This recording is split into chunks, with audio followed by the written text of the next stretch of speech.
o propósito divino do casamento. Fala de novo comigo, vai.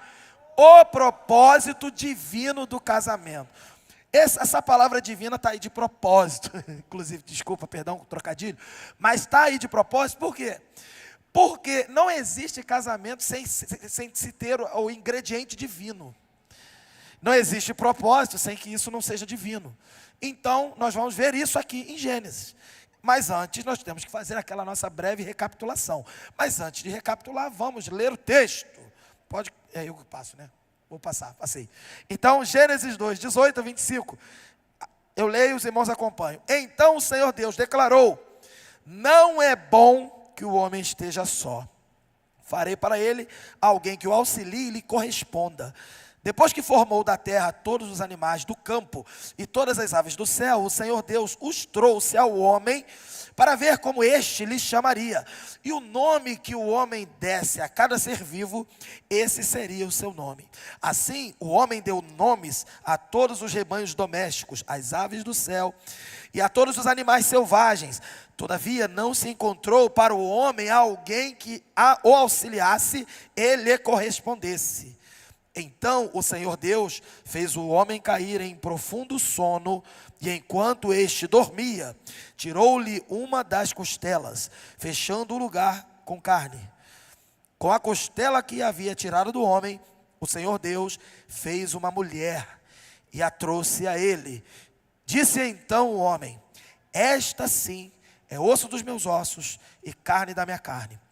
Ela será chamada mulher, porque do homem foi tirada. Por esta razão, o homem deixará pai e mãe e se unirá à sua mulher, e eles se tornarão uma só carne. O homem e sua mulher viviam nus e não sentiam vergonha. Palavra do Senhor, graças a Deus. Vamos orar? Senhor Deus, esta é a tua palavra que está diante de nós. Que teu Espírito venha nos guiar à verdade, venha nos iluminar agora, Senhor. Que possamos ter as nossas mentes abertas, os nossos corações abertos, olhos abertos para enxergar, ouvidos abertos para ouvir, a mente cativa a tua voz nesse momento, para que sejamos aperfeiçoados neste assunto importante que vamos ver aqui, que é o assunto do casamento. Que o Senhor nos abençoe nessa noite, em nome de Jesus, amém.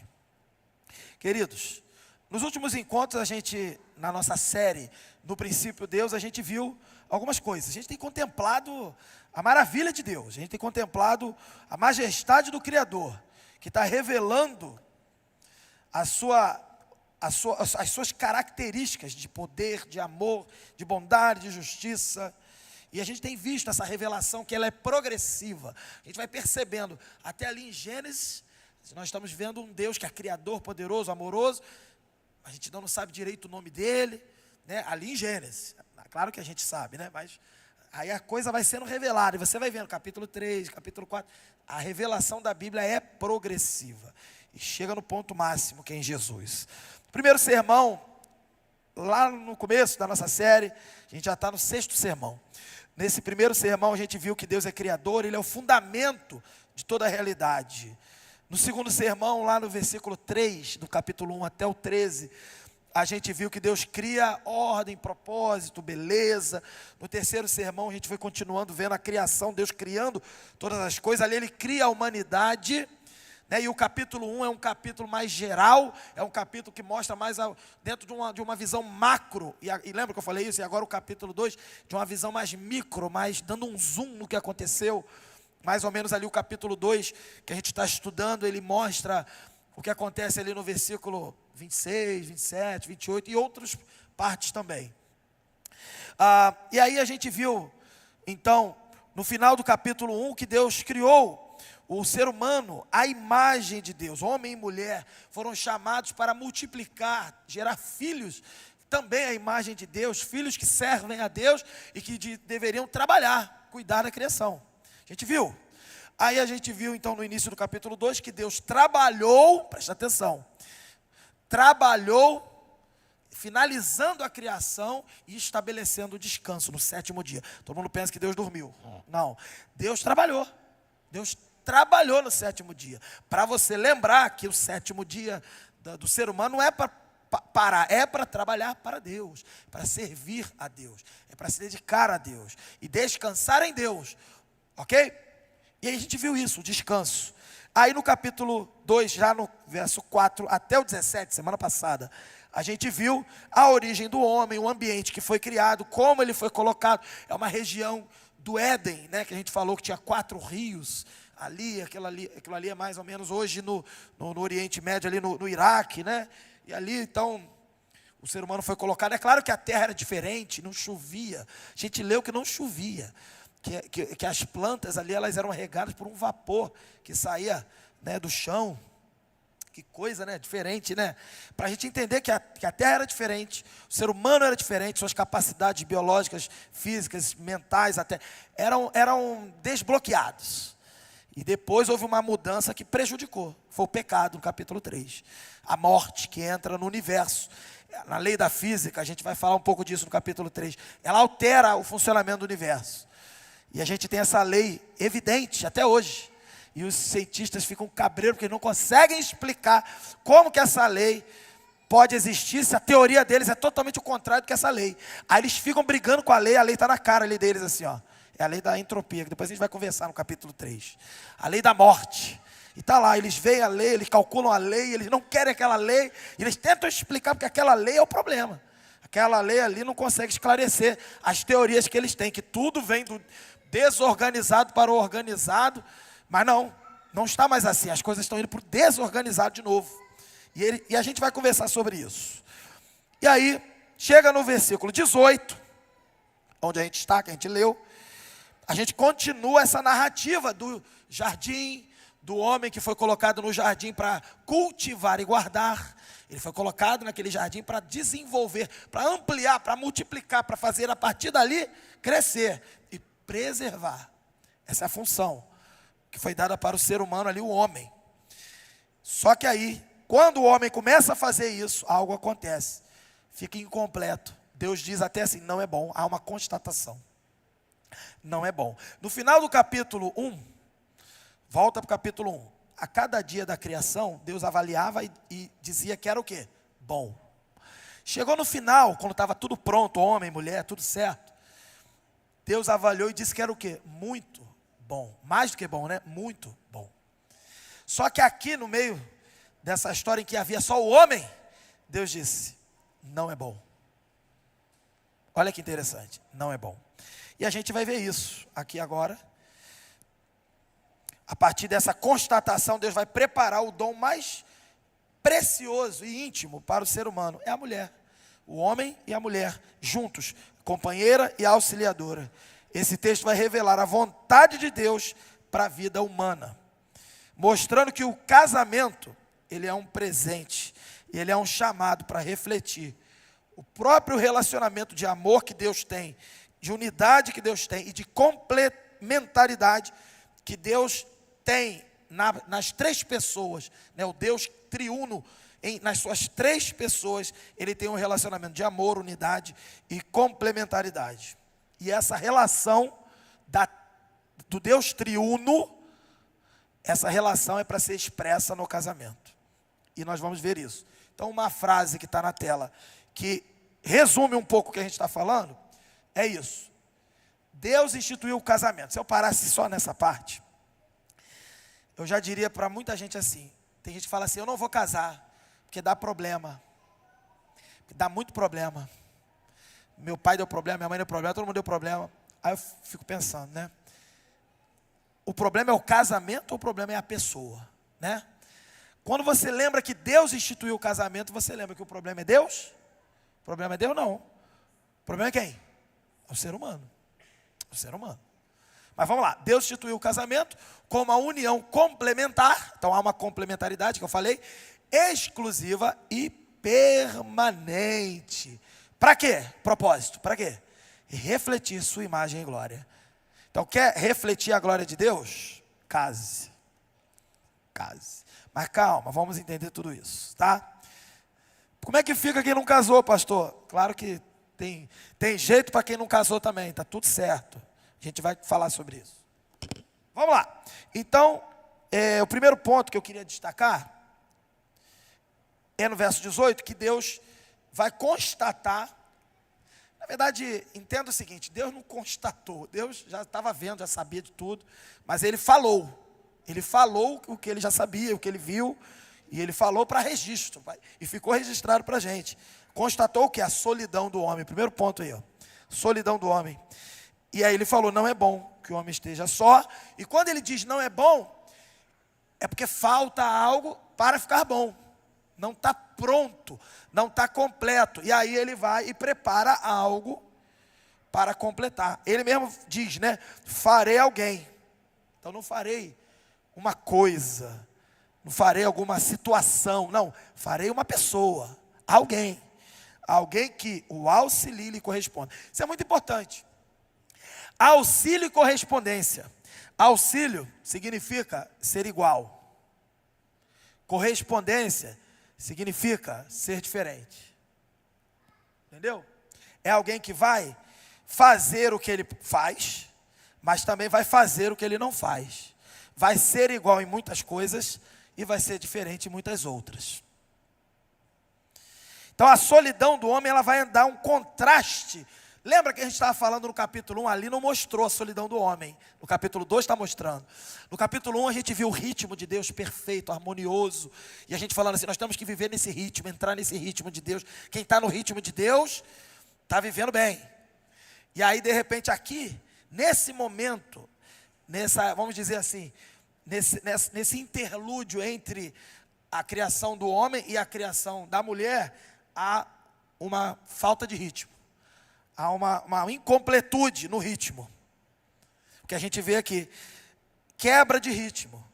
E por isso Deus diz não é bom. Há algo que reflete que ainda não está harmonioso. Falta algo para casar, literalmente, para completar.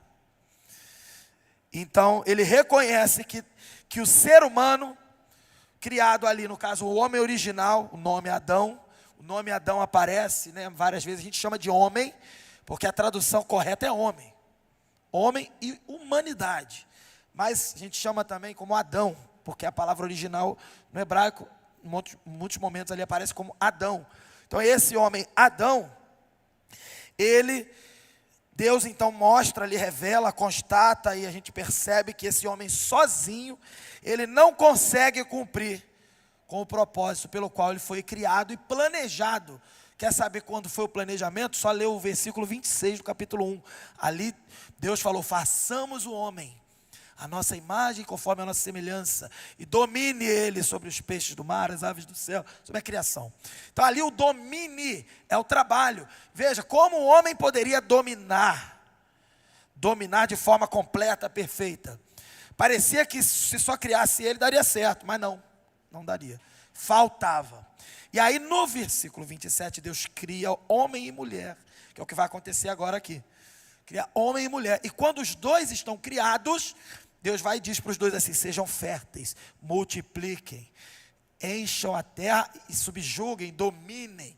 Ou seja, povoem a terra de gente que serve a Deus, que reflete a glória de Deus, para então trabalhar, para então dominar, para então governar e administrar o que Deus criou, o que eu criei. Então aqui, nesse momento, há uma quebra, o homem está sozinho e não é bom.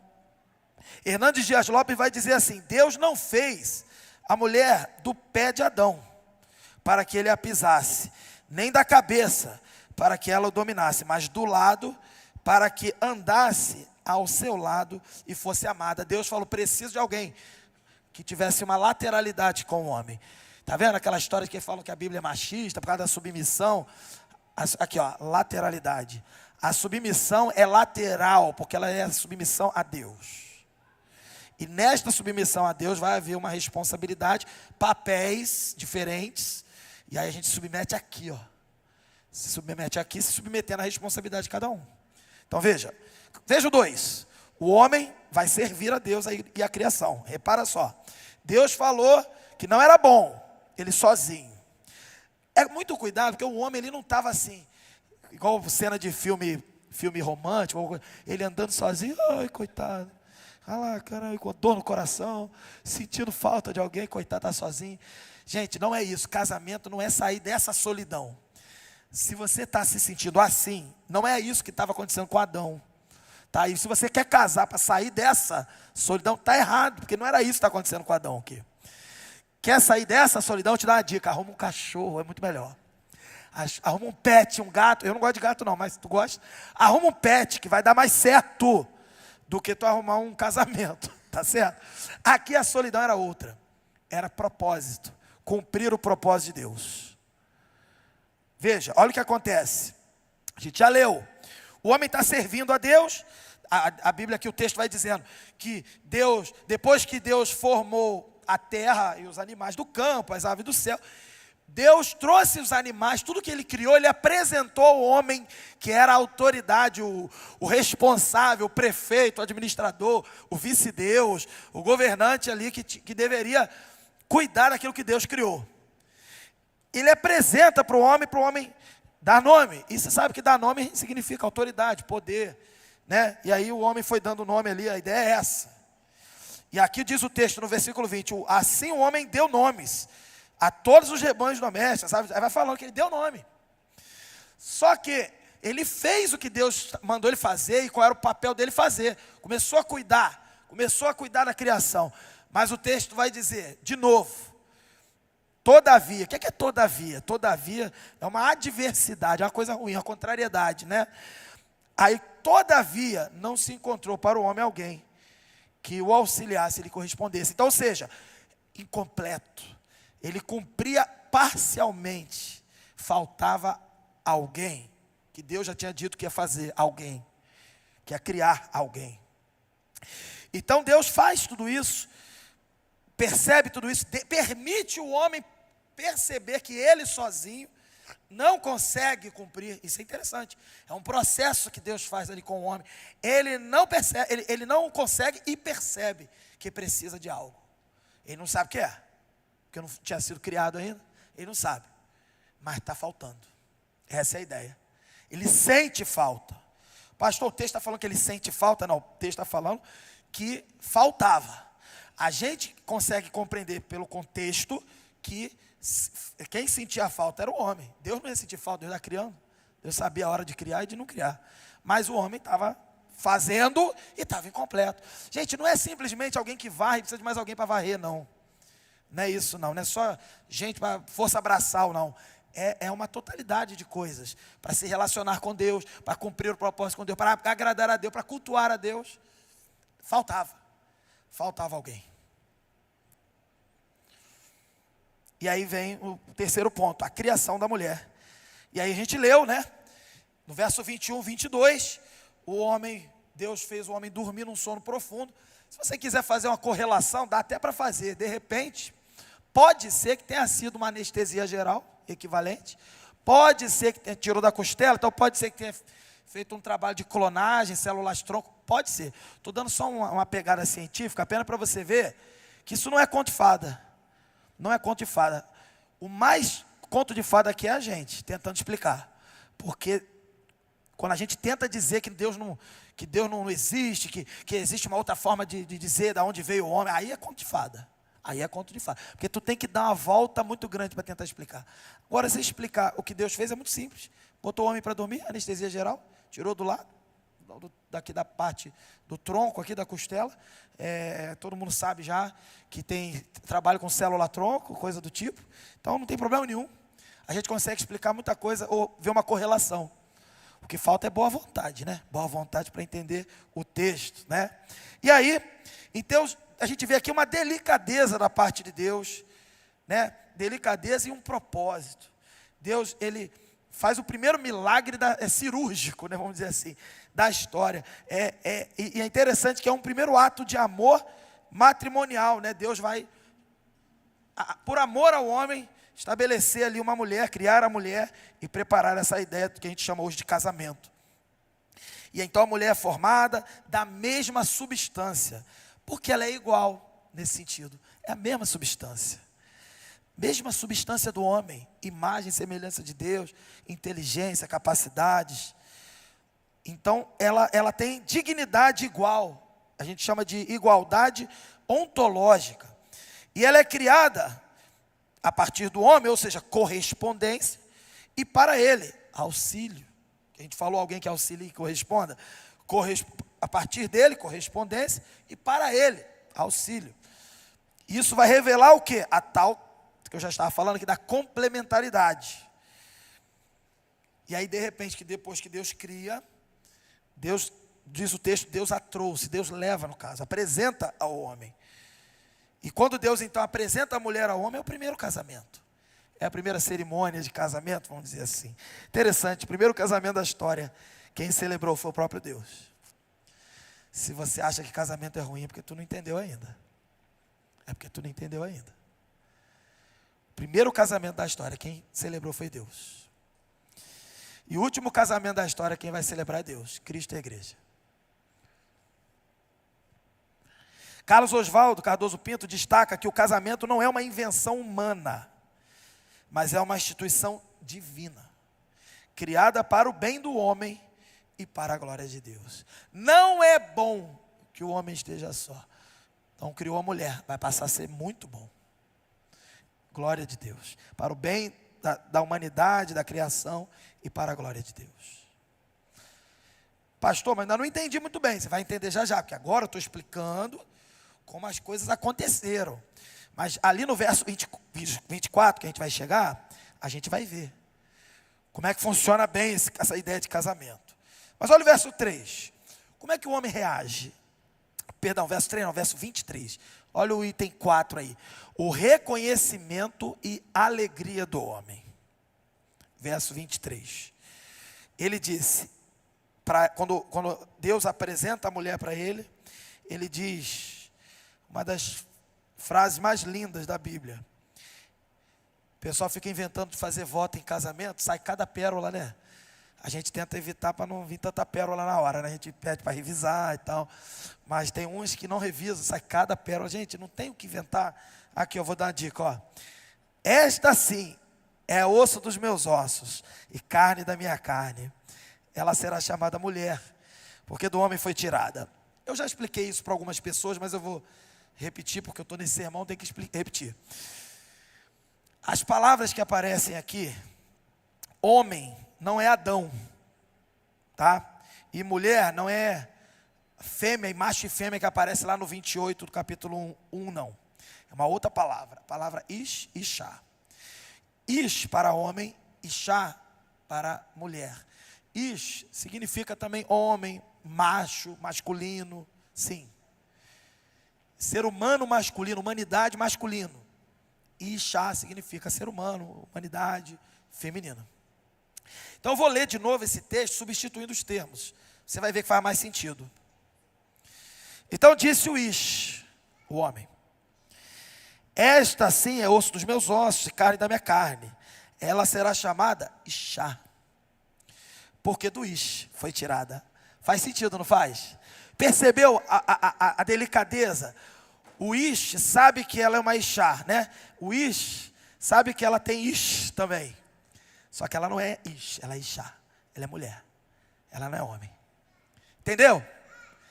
Então ele disse, eu vou chamá-la de algo parecido comigo. Por quê? De mulher, ele traduz como mulher. E não chamou ela de Eva, chamou de mulher. Tem Eva aqui não. Eva é só depois do pecado, tá? Não chamou de Eva não. Chamou de alguém semelhante a ele. Então um homem sem pecado, um homem que serve a Deus, ele olha para a mulher desse jeito. Ele age com a mulher dessa forma. Ele não age como costumamos ver por aí. Como a gente vê, né, reclamações de machismo por aí. E eu não estou aqui fazendo nenhuma apologia a feminismo como resposta a machismo. A resposta ao machismo é, crê no Senhor Jesus Cristo, será salvo tu e a tua casa. E a resposta do feminismo também é essa. Ao feminismo é, crê no Senhor Jesus Cristo, será salvo tu e a tua casa. Machismo é um problema, é pecado. Feminismo é pagar o mal que se recebeu do machismo com outro mal. Com outro mal. Cristão não faz isso. Cristão paga o mal com o quê? Com o bem. Quer derrotar o machismo? Seja crente em Jesus. É assim que você vai conseguir. Então percebe? Esse é o homem sem pecado. Esse é o homem que recebeu do próprio Deus a sua mulher, a sua esposa. Ele olha para ela como igual. Ele olha para ela como alguém que é igual, mas também diferente. Ele olha para ela como alguém que veio dele. A primeira poesia da Bíblia é um cântico. Isso aqui é um cântico. O homem reconhece na mulher não apenas semelhança física, mas comunhão espiritual, emocional. A expressão esta sim, quando ele fala esta sim, significa que faltava, ele estava aguardando, está incompleto. Ah, alegria, alívio. Agora sim, agora sim. Esse é o homem. Um homem só é homem se tiver uma mulher do lado dele. Calma, pô, mas hoje em dia não dá muito certo. A gente está falando de um ambiente de perfeição sem pecado. Como é que fica agora nesse ambiente do pecado? A gente vai chegar lá. Mas o padrão de Deus é esse. O homem só é homem masculino se ele tiver uma mulher feminina do lado dele. Essa é a ideia. E vice-versa. Entenda também da outra forma. Então veja, aqui a gente pode ver inclusive também uma relação com Cristo e a igreja. Assim como a mulher foi formada a partir do homem, a igreja foi formada a partir de Cristo. Que interessante, né? A mulher foi formada a partir do homem, e a igreja a partir de Cristo, quando Cristo cumpriu a sua obra salvadora. Então, o casamento, desde Gênesis até o final da Bíblia, vamos dizer assim, até Apocalipse, ele é uma figura, ele vai figurar o quê? A redenção. Ele revela amor sacrificial, revela uma união que é indissolúvel entre Cristo e a igreja, o seu povo. E vamos, verso 24, agora a gente vai entender melhor o funcionamento do casamento. Por essa razão, né, vou falar o subtítulo, né, a instituição divina do casamento. Por essa razão, o homem deixará pai e mãe e se unirá à sua mulher, e eles se tornarão uma só carne. Aqui é importante frisar, não é uma fala direta, Deus falou por essa razão, não é isso. É claro que é inspirado por Deus, mas quem colocou isso aqui foi Moisés, que escreveu, a gente já sabe, né? Então Moisés está fazendo um comentário editorial para deixar isso aqui organizado para quem? Para o povo. Para o povo que receberia a escritura e estava sendo, lembra que eu falei que estava sendo formado um povo no deserto com Moisés, e ele escreve o Pentateuco e o primeiro livro é Gênesis. Então isso aqui é para organizar o povo que estava com ele. Então, ó, tá vendo? Deus criou o homem e a mulher, o homem recebeu a mulher desta forma, tratando ela como igual, porém diferente, complementar, né? E ele criou dessa forma para quê? Aí Moisés comenta, para que a gente faça igual. E como é que a gente faz? Aqui está a instituição do casamento. Moisés escreveu. O homem deixará o pai e mãe e se unirá à sua mulher, e eles se tornarão uma só carne. Não é Deus comentando para o casal, olha, vocês deixarão pai e mãe. Eles não tinham pai, não tinha mãe, não tinha nada a ver com eles. Essa fala é posterior, ok? Tranquilo? Então vamos entender isso. Vamos entender isso. Interessante, né? Até o verso 23, quem está falando é o homem. Esta sim, ossos dos meus ossos. Mas agora é Moisés que acrescenta essa explicação. E aqui fica claro que o casamento é uma união exclusiva. O que é união exclusiva? Que não permite outros participantes. É um homem e uma mulher. Veja, um homem e uma mulher. Um ish e uma ishá. Não tem um ish com ish, ishá com ishá. Não tem ish, vários ish, ishá misturado. Não existe isso. Ok? Precisa explicar, porque tem gente que lê isso e vai para outra direção. E ainda vai dizer que Deus quer. Ainda tem isso. Então veja, é exclusiva e indissolúvel.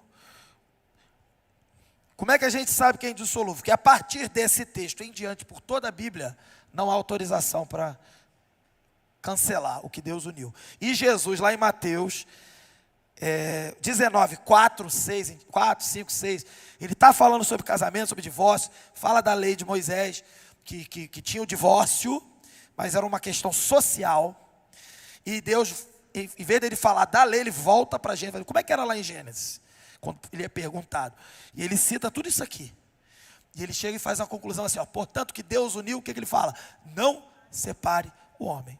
Então acabou, não separe. Se separar está errado, está errado.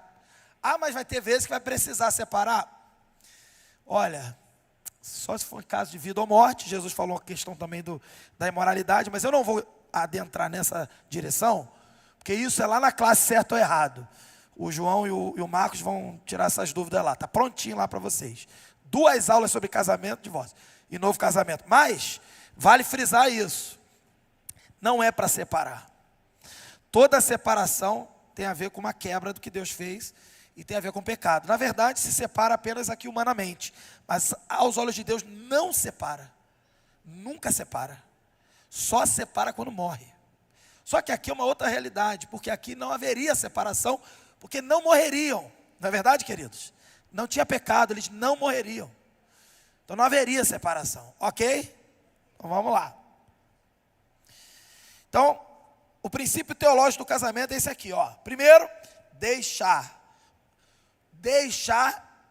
uma prioridade anterior para uma nova prioridade. Deixar pai e mãe não é mais prioridade. Pai e mãe não é mais família. Pai e mãe agora é familiar. E vai se unir, diz o texto, a sua mulher. Então, os dois se unem e formam a família. Aquela família agora é prioridade. Ok? Deixou. Tem que deixar dinheiro, tem que deixar todo tipo de dependência. É claro. Ah, mas não posso ser ajudado? Pode. Mas vai começar um casamento já precisando ganhar dinheiro do pai e da mãe? Complicado. Ficar ali sendo sustentado pelo pai e da mãe? É complicado. Não é errado pedir ajuda, ter uma troca ali, combinar alguma coisa. Mas no começo tem que romper. Tem que romper e depois vai se acostumando. E aí vai, claro que ganha presente, ganha um monte de ajuda. O que não pode é fazer a conta e na conta olhar assim, e não dá. Se não dá, então, mas aí meu pai me dá. Não, aí então não pode casar não. Pode casar não. Não tem como. A conta tem que fechar, não é só dinheiro não, de vida. Toda a conta tem que fechar. Se toda vez que casar pedir a correr para a casa do pai, tem algum problema. Não era para ter casado então. Não entendeu isso aqui. Então, deixar, nova prioridade. Unir-se. Aí vai unir. Aliança permanente, compromisso, estão ligados a um contrato espiritual e humano também perante a sociedade. Há um contrato, aliança permanente. E aí, serão o quê? Uma só carne. Uma só carne, comunhão total. Comunhão total. Aí pode pensar assim, eu sou adolescente, quero saber isso não. Esse é o problema. Aí depois vai querer saber na hora errada, na hora que já deu tudo errado. Tem que saber agora, para não fazer besteira. Tornar-se uma só carne, querido, significa comunhão. Comunhão é o quê? Comunhão é algo espiritual. Existe a parte corpórea, claro, mas é mais do que corpo. É todo o ser sendo compartilhado um com o outro ali. Uma só carne não é uma só pessoa. São 2 pessoas em comunhão. Ok? Todo mundo entendeu? Então é uma relação de aliança que reflete amor, o amor de Deus, que é fiel, né? E, portanto, ela não pode ser redefinida por outras ideias por aí, nem inferiorizada. Casamento não pode ser alterado, adaptado, repensado, uma releitura do casamento, não existe isso. Quem começa com essas ideias, meu amigo, está fora da palavra. Eu sei que vocês são jovens, estão escutando muita coisa na universidade de ressignificar, releitura, um discurso bonito, né? Discurso que tudo serve para nada, discurso idiota, discurso que você vê que é fumaça. Vamos fazer uma releitura, vamos ressignificar. Para com isso, meu amigo, pelo amor de Deus. Vamos ler novamente, vamos ler de novo, vamos interpretar de outra forma, vamos criticar, vamos analisar, vamos ver um outro ângulo. Pelo amor de Deus, aí quer posar de intelectual, mas está lá, e você fica assim, inebriado. Que lindo, fala tão bonito. Que bom, né? Aí está lá o Satanás falando no teu ouvido, ressignificando a tua mente. Aí tu vai casar como? Não vai casar desse jeito, vai dar ruim, entendeu? Claro que eu estou brincando, estou exagerando. Claro que a gente pode usar a expressão ressignificar, claro que a gente pode. O que a gente não pode é desviar da palavra. e tentar ressignificar a Bíblia. Tentar fazer uma releitura da Escritura. Aí vai dar ruim. E casamento que faz parte da Escritura não deve ser relido, reinterpretado. Deve ser entendido como sempre foi. John Stott vai dizer que o casamento é a união de duas pessoas diferentes, mas complementares, criadas por Deus para se completarem e não competirem. A minha mulher me completa, o meu esposo me completa. Essa é a ideia. Só que entenda, na perfeição que havia aqui. Quando essa perfeição foi perdida, a mulher não completa, nem o homem completa. Quem completa é Cristo. Mas esse é o padrão. Então vamos lá. Sexto, inocência e pureza originais. O homem e sua mulher viviam nus e não sentiam vergonha. Aqui a gente vê que a nudez, ela representa pureza, confiança e ausência de pecado. Então, e muito importante isso, o casamento foi instituído antes do pecado. E não apenas antes do pecado. A perfeição, a beleza do casamento, tudo isso era antes. Antes. Então veja, viviam nus e não sentiam vergonha. Então, pureza, confiança um no outro e ausência de pecado. O relacionamento conjugal, no seu estado original, no seu padrão original, ele é uma expressão da liberdade que há no ser humano e da santidade que havia no ser humano. Somente após a queda, no capítulo 3, o pecado, é que então vai aparecer a vergonha e a culpa, e a morte também, né, como consequência. E essas coisas entram em cena, e aí o casamento fica complicado, o negócio fica difícil, tudo, a vida fica difícil, tudo fica ruim. Não é só o casamento ficar ruim, fica tudo ruim, e precisa caminhar agora um novo caminho, um caminho de recuperação, de redenção, de restauração, de regeneração. Então, Cristo, que a Bíblia vai chamar de o segundo Adão, não é isso? O homem que deu certo. Então ele veio para restaurar essa comunhão perdida com Deus e naturalmente no casamento também, essa relação perfeita que havia no casamento. E ele então purifica, santifica o casamento pelo Evangelho. Por que eu estou falando isso? Porque você pode pensar assim, pastor, é muito lindo ali, perfeito, mas não é mais assim. Não é mais assim. Mas Cristo veio para trazer, colocar todas as coisas no seu devido lugar. E proporcionar para nós aqui, nesse mundo ainda ruim, contaminado pelo pecado, a possibilidade de viver aquilo que havia no jardim, pela fé. Pela fé. Naquele tempo não precisava de fé, estava tudo aos olhos, estava tudo ali à vista. Agora não está à nossa vista. Você olha para a sua volta, você vê coisas boas que Deus fez, o mundo foi criado, tem os atributos de Deus visíveis na criação, mas você também vê as marcas do pecado, as manchas do pecado, os defeitos que o pecado causou, a morte e a contaminação que o pecado provocou, em tudo, inclusive dentro da gente. A gente vê as coisas boas de Deus e vê as coisas ruins que nós causamos como seres humanos. E como é que a gente vive o casamento hoje? Pela fé. Pela fé. Então, para não dizer que eu não vou explicar, vamos ler essa frase mais uma vez. Deus instituiu o casamento como uma união complementar, exclusiva e permanente, para refletir sua imagem e glória. Então agora você vai entender, com essas quatro lições você vai entender o que eu quero dizer. Primeiro, reconheça a origem divina do casamento. Você já entendeu que o casamento veio de Deus? Já entendeu? Ou tem alguma dúvida? Pode levantar a mão se alguém tem dúvida. Então, se não tem dúvida, veja, por que a gente opta por fazer outras coisas e não casar? Por que muita gente não casa? Por que muita gente desiste dessa ideia? Porque não está tendo ensino, primeiro, ela não está sendo ensinada. Segundo, porque ela está se espelhando no que deu errado e não no que deu certo. Terceiro, porque ela mesma está sendo desobediente e não está percebendo. Então veja, reconhecer que é de Deus é importante. Mas não é de Deus só para aquele casal original, é de Deus até hoje. É de Deus até a volta de Jesus, até acabar tudo. É de Deus. O casamento é de Deus. É divino. Só que, como é que faz? Poxa, pensa no versículo 28 do capítulo 1. Homem e mulher criados. Deus abençoa e diz, sejam férteis, multipliquem-se. Ali, se eles tivessem filho ali naquele momento, os filhos iam ter pecado?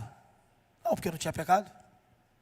Ia dar certo. Um monte de filho bonitinho, santinho, perfeitinho. Não é verdade? Mas não tiveram, não aconteceu imediatamente. Aconteceu o pecado no capítulo 3. E depois do pecado, no capítulo 4, eles têm os filhos.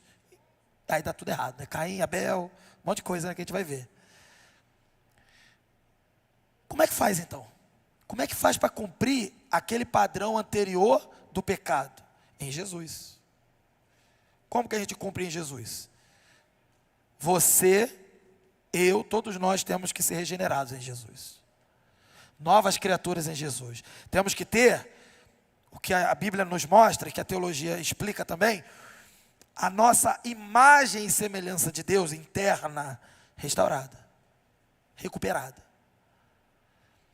Aí você pensa assim, tá bom, eu entreguei minha vida para Jesus, fui regenerado, sou uma nova criatura, entendi, tenho a imagem e semelhança de Deus, mas o mundo tem morte, o mundo está cheio de defeito ainda, o mundo está cheio de pecado, e eu também ainda sou pecador, porque a Bíblia diz que eu tenho duas naturezas, né? Uma natureza carnal, lutando com a natureza espiritual, que foi atribuída na regeneração.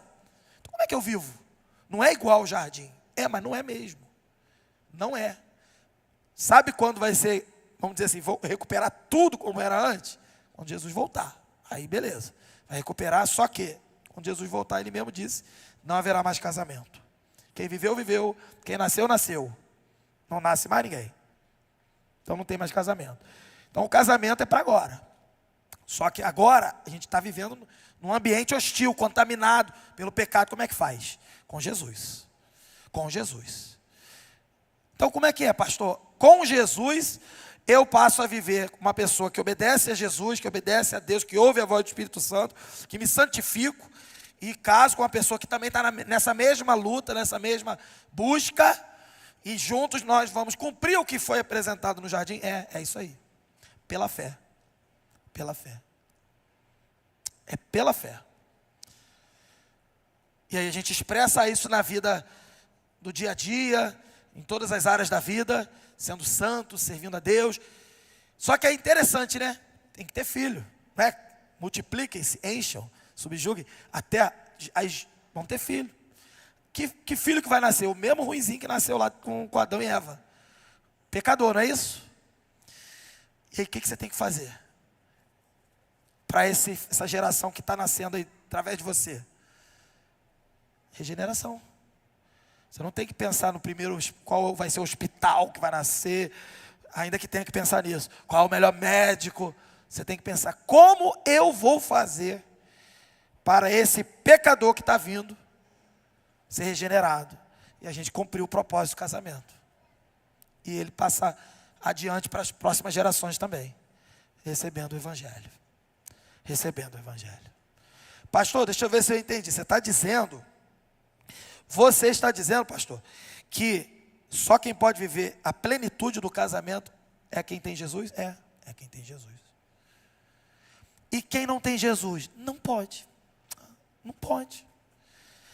Lembra que eu já falei, outros falam também, pastores falam, que o amor também é assim. O verdadeiro amor é o amor de Deus. O amor que vem de Jesus. Quem tem Jesus entende esse amor e vive esse amor. E quem não tem Jesus, ainda que ame de alguma forma, ama incompleto. Não é bom, é incompleto. Não é bom. Entendeu? E quem está completo? Quem está completo, mesmo que aos olhos pareça ainda que nada mudou. Quem tem Jesus, pela fé. Esse está completo. E como é que faz? Vai ter luta, vai ter briga. Tu quer pecar, ele quer pecar, um quer matar o outro. Mas no meio disso também um quer amar o outro, quer cuidar do outro, quer ajudar o outro. E vai dar certo. E vai dar certo. A esquizofrenia que tem no ser humano é normal. Uma vontade de pecar e a outra vontade de agradar a Deus. E está lá. Cabo de guerra ali. Então o que você tem que fazer? Dietas espirituais, alimentação espiritual, leitura da palavra, oração, conviver com crente, ou seja, estar na igreja, comunhão, está se abastecendo. Ah, pastor, eu não acredito no casamento porque dá tudo errado. Claro, dá tudo errado porque não colocou Jesus. Não adianta, sem Jesus não vai dar. Mas olha que interessante, o casamento é tão maravilhoso, ele é tão maravilhoso, que até o pecador carnal, que ainda não teve Jesus, se ele resolver casar, ele ainda está melhor do que o que não quiser casar. Ainda que tenha tudo errado lá também, mas ainda está melhorzinho, vai estar melhorzinho. Mesmo imitando, sem ter mudado a sua natureza, só imitando já é melhor, já vai ser melhor. Com todos os arranca-rabos que pode dar, ainda vai ser melhor do que se estivesse sozinho. Porque o padrão de Deus é inalterável. Aí você fala assim, pastor, aí eu vou chegar na pergunta. E quem não casar? Irmãos, a gente tem que entender que existem as exceções e existe a regra, aquilo que acontece todo dia. A gente vive num país que tem, sei lá, 220 milhões de habitantes. Não sei muito bem a relação, quantos homens tem, quantas mulheres tem, mas é bem equilibrado, não é bem diferente. Então, se você vive numa sociedade que a quantidade é parecida de homem e de mulher, tem nada a ver, vai lá em casa. Tem nada a ver, vai lá em casa. Bom? Agora, eu vivo numa ilha, aí na minha ilha lá mora 100 pessoas. Dessas 100 pessoas tem 70 homens e 30 mulheres. Aí a conta não fecha, né? 30 pode casar ali mesmo na ilha, os outros vão ter que, procurar em outra ilha, em outro lugar, se quiser casar. O que eu estou querendo dizer com isso? Que o mundo está desarmonizado, ou desarmonioso, é desequilibrado. Vai ter uma situação excepcional que alguém não encontrou, não tem como, não conseguiu. O que a gente faz? Faz igual Paulo, serve sem casar. Serve a Deus sem casar, se dedica a Deus. Deus te chamou para o celibato, então. Agora é diferente do cara desligado, da menina desligada, que não se ajeita, que o menino que não se ajeita, não passa um desodorante, pelo amor de Deus, não consegue conversar, entendeu? Aí não consegue falar bom dia, boa noite, sem passar uma vergonha, entendeu? Então assim, precisa corrigir a tua imperfeição também, melhorar, Precisa, tomar aquele banho, ficar cheiroso. Servir a Jesus. Tem que servir a Jesus, irmão. Não adianta lá, eu estou bonitão aqui, mas não serve a Jesus, irmão. Tem que servir a Jesus. Aí vai chegar, vai conversar, aí tudo bem. Agora tem gente que fala assim, às vezes, eu vou até pegar no pé das meninas. As meninas são exigentes, eu não estou dizendo que você não tem que ser exigente, não. Mas cuidado, não, isso aqui não serve para mim, não. Quero não. Isso aqui não quero, não. Quero não. Daqui a pouco está com 40 anos, e agora? Quer o quê?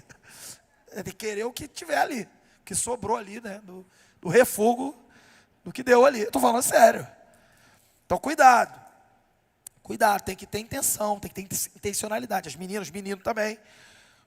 É porque, biologicamente, para a questão de gerar filhos, é mais fácil para um homem, O homem pode demorar um pouco, ainda vai poder ter filhos. A mulher é um pouco mais difícil. Mas, o que eu quero dizer é o seguinte, o casamento, ele é algo que Deus instituiu. Mas o mundo é hostil a quem quer obedecer a Deus. Deus deu uma bênção. Está lá, Gênesis 1, 28, a gente tem a bênção. Mas o mundo é hostil ao que Deus estabeleceu. E como é que você vai fazer? Você vai fazer sabendo que vive num mundo que vai trabalhar contra você casar. Ele vai trabalhar contra. Ou ele vai te dar outras formas de arrumar pessoas que não sejam o casamento. Ou ele vai te convencer de que não serve. Casamento não serve, melhor ficar sozinho. Daqui a pouco a pessoa fica sozinha. Fala seus 40 anos, 50 anos, não casou. Diz que foi chamada para missões. Fica ligado. Tem um monte. Chamaram para missões e foi chamado para o celibato. Meu irmão, tem nada a ver. Deus não chamou para o celibato, tu que dormiu, meu. Tô falando sério. Agora, o que faz depois que dormiu? Acorda, sei lá, vê o que dá para fazer. Se der, casa. Se não der, vai realmente, que 50 anos não quer dizer que vai dar mais. Não sei, aí já fica um pouco mais, tem que analisar, cada caso é um caso. Mas entenda, você é jovem, tem que estar na jovialidade, está na época certa de investir. Até os 40 anos ainda está valendo aí, dá para sonhar, entendeu? Agora, não dá para a gente ficar assim, ó. Eu vou esperar que eu tenho que me formar, que eu tenho que terminar isso, que eu tenho que terminar aquilo. Aí tu tem que terminar tanta coisa. Aí quando você vê, passou. É isso que acontece. Passou. E aí tu vai fazer o quê? Vai voltar no tempo? Tu tem esse poder? Eu não tenho. Então veja, reconheça a origem divina do casamento e leve a sério. Leve a sério. Se não levar a sério, vai passar. Sabe por quê? Porque esse mundo é hostil ao plano de Deus. E o casamento é o plano de Deus. E não vem falar que Deus te chamou para o celibato, não. Chamou, não. Deus chamou para o celibato pessoas muito específicas. E não é você. Tá? Matematicamente falando, estatisticamente falando, não é você. Já estou avisando aqui. Pastor, e como é que eu faço? Faço. Confio no Senhor e vou à luta. Homem, mulher, vou à luta. Traz, chama amigo, convida de outra igreja, não tem problema. Tem que se juntar, tem que se conhecer, tem que trazer para conhecer, se relacionar, participar da programação da igreja, com ordem e decência, passear, fazer alguma coisa, entendeu? Com ordem e decência. Aí não fica fazendo nada, está só trabalhando, estudando. Vai casar com o lápis? Vai casar com a mochila? Está falando que está cumprindo o propósito para a glória de Deus. Tem que fazer. Estou tentando falar de uma linguagem bem simples, para ver se você entenda. É tão óbvio. E a gente fica inventando a roda, dificultando a roda, que já está redonda para a gente só andar. Leve a sério as coisas de Deus. Leve a sério que você está num mundo que não quer que você faça as coisas de Deus. Casamento é de Deus. Viva a complementaridade do casamento. Viver a complementaridade do casamento é desfrutar da melhor parte. Aqui eu não estou explicando os papéis do homem e da mulher, não é o caso. Mas o homem tem um papel. Ele é o responsável do casamento diante de Deus. É o responsável pela missão de cuidar da criação. Foi o homem, veio antes. Deus falou para ele. O homem falou para a mulher. E Deus vai cobrar do homem. Não se esqueça no capítulo 3, quando o homem e a mulher pecaram. Se só a mulher tivesse pecado e o homem não tivesse pecado, aquela mulher ainda teria uma chance de se recuperar, porque o homem ainda não tinha pecado. Mas quando o homem pecou, validou o que ela fez. E os dois então pecaram e corromperam todo o universo. E quando Deus vai chamar os dois para a responsabilidade, ele fala, chama quem primeiro? Chama o homem. Mulher, deixa esse homem ser o seu herói. Deixa ele ser o seu herói. Ele vai levar o puxão de orelha de Deus. Para você não levar. Para você não levar. Para que tu se mete na frente? Para apanhar de Deus, no bom sentido, tomar um puxão de orelha de Deus. Pesado, porque você não vai aguentar. Porque aquilo foi preparado para o homem. E ainda vai levar o puxão de orelha dele também. Perceba? Então fica atento a isso. Fique no seu lugar. Qual o seu lugar? Ao lado do homem. Entendendo qual é a missão. E contribuindo para a missão. Fazendo o que dá para fazer junto com ele. E fazendo o que ele não consegue fazer. Ele vai fazer uma parte, você vai fazer a outra. Nos cursos que a gente tem aqui na igreja, nas EBD, você vai aprender mais. Ok? Homem, assuma o seu papel. Se esconda atrás da mulher, não. Tem homem aí que ainda não está sabendo ser homem. Cadê a atitude? Não é ser machão, não. Não é machão, não. Esporte radical, isso aqui é ser masculino aos olhos da Bíblia. O que é ser masculino aos olhos da Bíblia? É cumprir o propósito de Deus, revelar o Criador. Como é que você tem feito? Mulher, como é que você vai encontrar um homem percebendo se aquele homem revela o Criador, se ele revela a imagem de Deus, se ele está glorificando a Deus com a sua vida. Pastor, está difícil, vai mais para longe. Então, está ruim aqui, vai mais para longe. Vai encontrar, tem que encontrar. E você, não vai não, homem? Não vai ser homem não, como Deus quer? Não vai cultivar e guardar? Não vai desenvolver, fazer crescer e proteger? Não? Vai se esconder? Depois do pecado se esconderam, né? Não é isso que aconteceu? Então, muita calma nessa hora, muita hora nessa calma. Existem papéis, existem responsabilidades. Cada um na sua. A gente está vivendo uma sociedade que está desconstruindo. Desconstruindo. O homem e a mulher. Mulher querendo ser homem porque falta homem na cabeça dela. Homem querendo ser mulher porque ele também acha que as mulheres não são suficientes. Está tudo errado. E a gente vai embarcar nessa? Isso é um barco furado.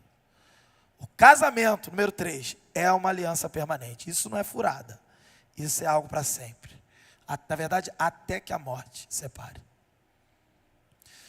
E, por último, como eu falei, repito e reforço. Somente em Cristo, o casamento é o que, queridos? Somente em Cristo o casamento é o que? Está na tela. Pleno, completo. Quer viver tudo que o casamento tem, da parte de Deus? Passe por Cristo. Se não tiver Cristo, não tem a plenitude. Deus instituiu o casamento como uma união complementar, exclusiva e permanente, para refletir sua imagem e glória. Queridos, terminando. Foi no Éden, região do Éden, jardim, lugar de desfrutar, de deleitar na presença de Deus. Foi nesse lugar que Deus instituiu o casamento, um ambiente perfeito. E o casamento é uma dádiva, é um presente sagrado. E também é uma missão espiritual. O homem e a mulher só vão cumprir o seu propósito aqui nesse mundo se eles viverem o casamento. O casamento reflete a imagem de um Deus que se relaciona e aponta para a união com Cristo e a igreja. O casamento ele vai revelar que ele é o campo de santificação e serviço mútuo. Quando o homem e a mulher vivem sob o senhorio de Cristo, o lar, a casa, a família que é formada, se torna um reflexo do céu, do paraíso perdido e uma amostra do que ainda vai vir, que o Senhor vai trazer para a gente. É isso que é o casamento. É para isso que a gente está aqui, para viver isso. Não desista disso, isso é verdade ainda. Ainda que a vida seja dura, cheia de confusão, é verdade. Uma palavra para você que ouviu isso tudo e não é crente e acha que tem nada a ver. Assim como a mulher foi formada a partir do homem, você hoje está sendo chamado para ser formado, renascer a partir de Jesus. Arrependa-se dos seus pecados hoje. Entregue sua vida a Jesus. Renda-se a Ele. Encontre um amor verdadeiro. Que restaura, que redime e que transforma. E uma última lição para a gente.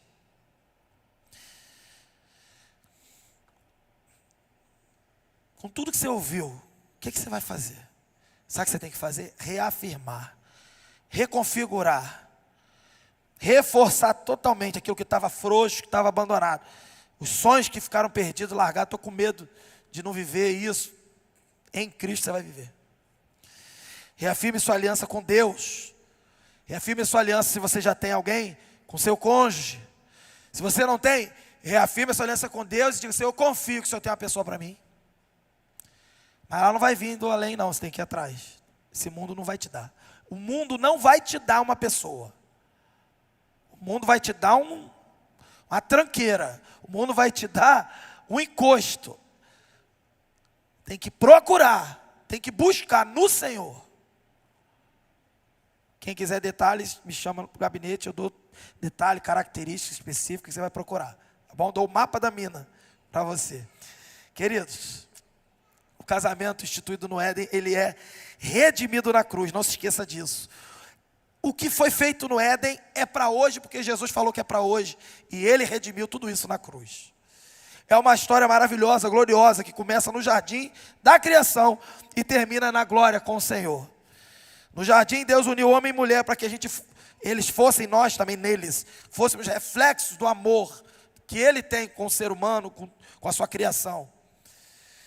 E na cruz, esse amor foi selado, foi lacrado e garantido de forma poderosa por Jesus, que se entregou por uma noiva, que é a igreja. Portanto, querido, o casamento, ele vai revelar o plano de Deus que redime o ser humano. Ele vai ser um testemunho vivo da fidelidade dele e também da graça e do poder dele que restauram. Que os nossos casamentos possam confirmar essa verdade eterna de que Deus instituiu o casamento como uma união complementar, exclusiva, para refletir sua imagem e glória. Para tanto, o Senhor nos abençoe.